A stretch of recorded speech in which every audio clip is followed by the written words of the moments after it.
সর্বভারতীয় তৃণমূল কংগ্রেসের সাধারণ সম্পাদক অভিষেক বন্দ্যোপাধ্যায়ের নির্দেশে মালবাজার ক্রান্তি নাগরাকাটা বানারহাট এসআইআর ক্যাম্প পরিদর্শন করেন উত্তরবঙ্গ উন্নয়ন মন্ত্রী উদয়ন গুহ, আদিবাসী মন্ত্রী বলুচিক বড়াইক, জলপাইগুড়ি জেলা তৃণমূল কংগ্রেসের সভানেত্রী মহুয়া গোপ, জেলা তৃণমূল যুব কংগ্রেসের সভাপতি রামমোহন রায়, জয় হিন্দ বাহিনীর সভাপতি বাবন পাল সহ দলীয় নেতৃত্বরা বিএলওদের সঙ্গে কাজের অগ্রগতি পর্যালোচনা করেন এবং তাদের সমস্যার কথা শোনেন তিনি। এসআইআরকে ঘিরে মানুষের মধ্যে যে উদ্বেগ তৈরি হয়েছে তা কাটিয়ে সকলের তথ্য দ্রুত আপডেট করার লক্ষ্যে তৃণমূল কংগ্রেস একজোট কাজ চালিয়ে যাচ্ছে। মন্ত্রী স্পষ্ট জানান, সময়সীমার মধ্যে 100% কাজ সম্পূর্ণ করতেই হবে। আমাদের 100% ফর্ম ফিল আপ করে যাতে ডিজিটাইজ করা হয় সেদিকেই লক্ষ্য রয়েছে আমাদের, এবং আমাদের পার্টির নেতৃত্বের কাছে পৌঁছে দেওয়া এই কাজটি আমাদের করতে হবে।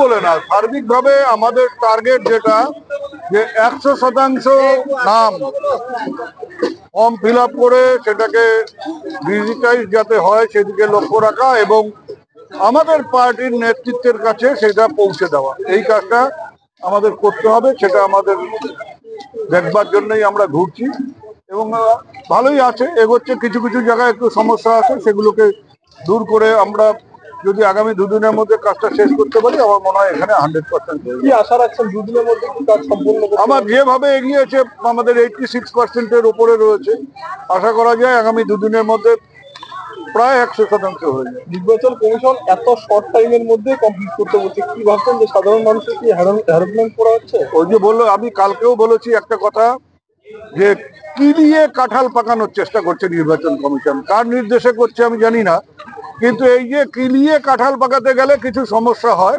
সেই সমস্যাই হচ্ছে। এটা না করে যদি উনি অপেক্ষা করতেন সময়ের জন্য, যে কাঁঠালটা তার সময় অনুযায়ী পাকবে, সেটা যদি করতেন তাহলে এত সমস্যা, এত মৃত্যু হতো না। এই মৃত্যুর দায় নির্বাচন কমিশনের নেওয়া উচিত। মৃত্যুর দায়ের বিষয়ে সুপ্রিম কোর্টে নির্বাচন কমিশন জানিয়েছে যে এই দায়গুলো সমস্ত রাজনৈতিক দলের উপরই বর্তায়। কি বলবেন?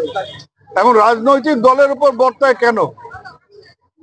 নিশ্চয়ই রাজনৈতিক দলের উপর বর্তাতে পারে যদি কোনো অর্বাচীন রাজনৈতিক নেতা আগের থেকেই এসআইআর ঘোষণা হওয়ার আগেই বলে দেয় যে বাংলায় 1 কোটি ভোটারের নাম বাদ যাবে, তাহলে দায়টা তার উপরই বর্তায়, কারণ তার ফলে একটা টেনশনের বাতাবরণ তৈরি হয়। জলপাইগুড়ি থেকে কনক অধিকারীর রিপোর্ট, রূপসী বাংলা মিডিয়া।